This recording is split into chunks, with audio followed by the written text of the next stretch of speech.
முத்தழகு சீரியல்ல நாளைக்கு என்ன நடக்க போகுதுன்னு பார்க்கலாம். வீட்டுக்குள்ள அஞ்சலி போகும்போது அவங்க காலில் கல் குத்தி கீழே விழுக போகிறாங்க குழந்தையோட. அந்த டைமில் கரெக்டாக முத்தழகு பிடிச்சிடுறாங்க, குழந்தைய கையில் தூக்கிக்கிறாங்க. அப்புறம் டைம் ஆகுது, நல்ல நேரம் முடிய போகுதுன்னு சொல்லிட்டு பேச்சியம்மா முத்தழகு பூமியை ஃபஸ்ட்டு உள்ளக போய் சொல்கிறாங்க. அப்புறம் முத்தழகும் பூமியும் பார்த்தீங்கன்னா வீட்டுக்குள்ளே சந்தோஷமாக கால் எடுத்து வைக்கிறாங்க. அப்போ பார்த்தீங்கன்னா பூமியோட பாட்டி வந்திருக்காங்க. பாட்டி குழந்தைய பார்த்துட்டு கொஞ்சுறாங்க. அந்த பெண் குழந்தைய பார்த்துட்டு பூமி அப்படியே உரிச்சு வச்சிருக்கு பெண் குழந்தை அப்படின்னு சொல்லிட்டு சொல்கிறாங்க. பெண் குழந்தை அப்பாவை போல் இருந்தால் ரொம்பவே நல்லது, ரொம்பவே கொடுத்து வச்சிருக்கோன்னு சொல்லிட்டு அந்த பாட்டி சொல்கிறாங்க. அப்போ அப்புறம் பாட்டி முத்தழகை பார்த்துட்டு, பெண் குழந்தை உனக்கு பிறந்ததுக்கான எத்தனை அடையாளமும் இருக்குது அப்படி இப்படின்னு சொல்கிறாங்க. ஆனால் பூமியும் முத்தழகையும் பேச விடாமல் பேசிக்கிட்டே இருக்காங்க. அப்புறம் அந்த பாட்டி சொல்கிறாங்க, நீங்கள் வெளியே போனால் இது உங்கள் குழந்தைன்னு நீங்கள் சொல்ல அவசியம் இல்லை, அவங்களாவே குழந்த மூஞ்சியை பார்த்து கண்டுபிடிச்சிருவாங்க, நீ தான் அந்த குழந்தையோட அம்மா அப்பான்னு அப்படின்னு சொல்கிறாங்க.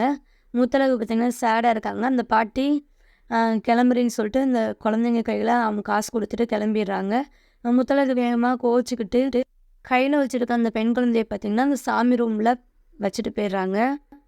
குழந்தை வந்து பார்த்திங்கன்னா முத்தழகு கீழே வைக்கவே ரொம்ப அழகுன்னு அழுதுட்டுருக்கு. அந்த டைமில் பேச்சியம்மா வந்து பார்த்திங்கன்னா தூக்கி கொஞ்சிகிட்டு இருக்காங்க.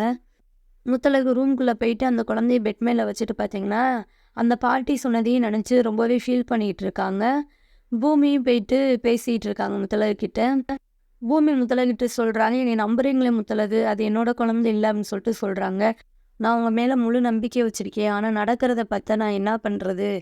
பாட்டியம்மாவே இப்படி சொல்கிறாங்க, கோர்ட்டில் பார்த்தீங்கன்னா அந்த குழந்தை உங்கள் செயலாக இருக்குது, உங்கள் குழந்தைன்னு தான் சொல்லுவாங்க. அப்போ அஞ்சலிக்கு சாதகமாக தான் அந்த கோர்ட்டில் இது வரும் அப்படி மட்டும் சொல்லிட்டாங்க. நான் உங்களை விட்டு விலகிடுவேன், இந்த வீட்டை விட்டு போயிடுவேன், நீங்கள் அதை முழு மனசோட ஏற்றுக்கணும் அப்படின்னு சொல்கிறாங்க. உடனே பூமி, நான் வந்து அது என்னோட குழந்தை இல்லை அப்படின்னு சொல்லிட்டு நான் நிரூபிக்கிறேன் அப்படின்னு சொல்லிட்டு முத்தழகிட்ட சொல்லி சமாதானப்படுத்துகிறாங்க. இந்த சைடு பார்த்தீங்கன்னா வீட்டில் எல்லோரும் பேசிகிட்டு இருக்காங்க.